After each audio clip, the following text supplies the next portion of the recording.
Alright mga kapatid, kanina po ay marami na tayong natutunan tungkol sa sakit na diabetes.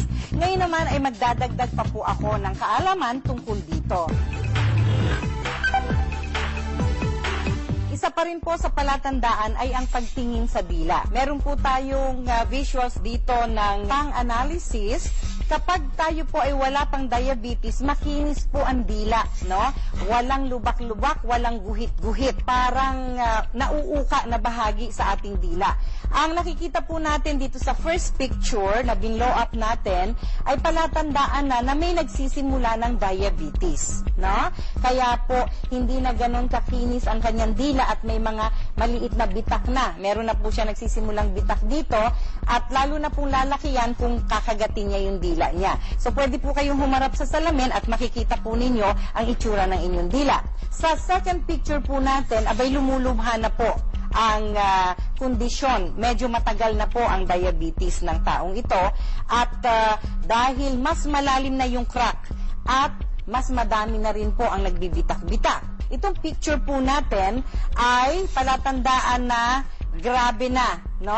Maaaring may mga komplikasyon na po na nararanasan. Maaaring nagkakaroon na ng glaucoma, katarata, or yung umiitim ang paa, marami ng tusok-tusok na hindi mapagwaring nararanasan, no? At yun pong on and off na pangangati, itchiness, no? Na nararamdaman ng pasyente. At para po sa mga naghahanap ng herbal na lunas para sa diabetes, serpentina po ang ipapakilala ko sa inyo. Very effective po na gawing tsaa. Kukuha lamang po kayo ng 5 malalaking dahon at gagawing tsaa tuwing matapos kumain 3 times a day. Dilinisin natin po ang dahong ito at kahit kuyumusin lamang po sa inyong palad matapos na malinisan ito para kumatas at ilalagay po ninyo sa tasa at sasalinan ng mainit na tubig. Ayan. So, habang kayo po ay kumakain, ay kumakatas na yung bisa ng serpentina at ito ay iinumin ninyo matapos kumain. Kung kayo po ay may halamang stevia, no? Ito po ang stevia plant na kapag tinikman ninyo ang dahon ay napakatamis. Pwede pong ganun din ang gawin ninyo, no? Kukuha po kayo ng ilang dahon ng stevia, depende po sa tamis na gusto ninyo. At hindi po tataas ang inyong sugar level. Huhugasan po ang matatamis na dahon ng stevia, pakakatasin po ninyo, inyo rin pong i-induce ang katas nito at ilalagay doon sa inyong kape, sa inyong gatas na iinumin at malalasahan niyo po yung tamis niya. Kung wala naman po kayong halaman na stevia, ay maaari po kayong gumamit ng honey, no? Ang honey po ay natural na asukal na hindi nagpapataas ng sugar level. Doon po sa mga tao na mahilig kumain, lalo na po ngayon, no? Pipiliin na po ninyo ang inyong dapat kainin. Hindi na po advisable sa mga taong may diabetes na pinagsasabay-sabay yung 3 klase ng asukal. Number 1 po ang glucose, okay? Ang glucose po ay nanggagaling sa carbohydrates, katulad ng kanin, tinapay, noodles. Pag diabetiko na po, hindi na po pinagsasabay-sabay, no? Ang pagkain nito. So kung kanin, kakain kayo ng kanin. Kung white rice, 1 cup na lang po per meal. Kung unpolished rice, katulad ng mga black rice, brown rice, ganyan, pwede pong 2 cups per meal, no? Mas mabagal pong matunaw yon kaya hindi tumataas ang sugar level. Pero kung white rice, 1 cup po per meal, hindi pwedeng sabayan ng tinapay, hindi pwedeng sabayan ng noodles. Kung noodles naman, noodles lang. Isang klase lang ng asukal ang ipapasok po ninyo sa katawan at a time, no? Per meal. Ngayon, kung gusto po ninyong magprutas, no? Ito ay pinanggagalingan ng asukal na tinatawag na fructose, no?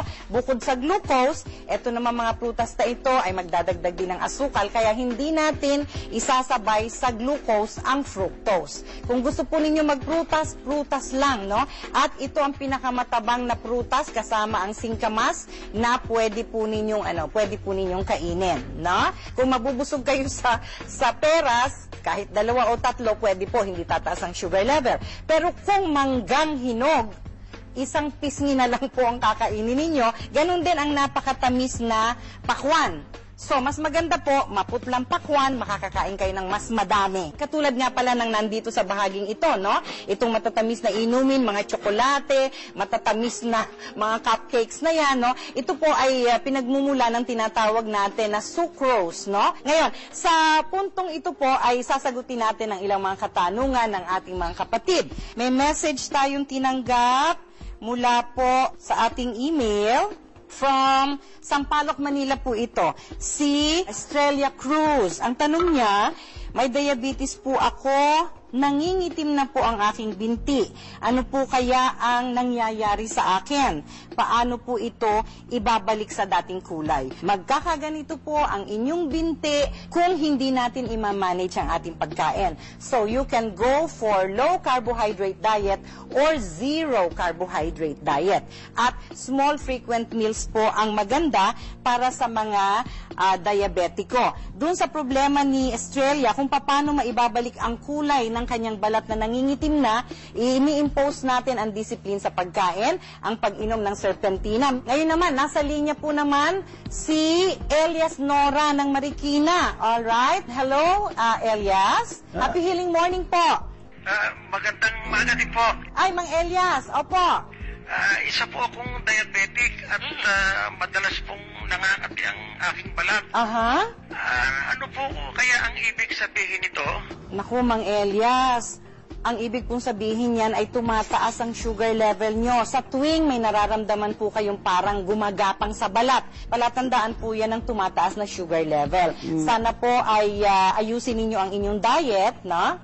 Ay, ano po ang dapat kong gawin? Dapat po uminom kayo ng 1 hanggang 2 basong tubig, Mang Elias. Ang tubig ay nakakatulong para mag-flushing, no? Tubig oras-oras at hydrating diet. Yung pagkain ng puro masasabaw na ulam at makakatas na prutas. Maraming salamat po. Ngayon naman po, may magtatanong dito sa studio. Si Leila Tenorio. Ano po ang problema, Aling Leila? Yung akin pong paa, yung talampakan ko po, parang tinutusok-tusok ko, masakit ho ito pagka ano. Sa tingin po ba ninyo, nasa malubhang kondisyon na ang diabetes nyo? Hindi pa ho, siguro naman. Hindi pa naman. Oo, Pero opo. gaano kadalas na po yung tumutusok-tusok na yun na nararamdaman ninyo? Madalas na po, parang hindi na po naaalis. Tapos sa madaling araw pa po, yung aking binti, namumulikat lagi. Nagigising po ako sa madaling araw na pulikat po ako. Na Tapos sabi nyo, hindi pa malubha ang inyong diabetes niyan. Paano na lang pag lumubha pa po yan? Ano nga po? Ano po ang magandang gawin? Ay, nakita ko nga po ang inyong body beautiful, parang hindi rin sumusunod doon sa proper diet. Pag kumain po kayo ng matatamis, yung mga lahat po ng inasukalan, nagiging asukal din po yan sa ating dugo. At kung kaya po ninyong uminom ng serpentina tea, ay napakaganda po. Okay, marami pong salamat, Aling Leila. At mga kapatid, may gusto po ba kayong itanong sa Hiling Galing? Libre po ang health advice namin. Narito po ang dapat ninyong gawin. May tanong ba kayo sa Hiling Galing? Mag-iwan lang na mensahe sa facebook.com/HealingGalingTV5Official o mag-email sa amin sa healinggalingtv5@gmail.com. Pwede rin kayong tumawag o mag-text sa Hiling Galing TV hotline sa 0929-295-3555 o sa 545-6411. Maraming salamat po sa lahat po ng mga panauhin natin ngayon, Mr. Ryan Ilana, Dr. Elwin Fernando, at sa lahat po ng mga panauhin natin na nandito sa studio. Maraming salamat po. At tulad po ng sinabi ko kanina, lahat po kayo ay tatanggap ng regalo mula sa Hiling Galing. Mga kapatid, happy kami na tumulong para mas maging healthy kayo. Ako po si Dr. Hayden Ko. At ako naman po si Dr. Edinel Calvario. Magkita-kita po tayong muli bukas. Sagot namin ang inyong hiling na gumaling dito sa Hiling Galing!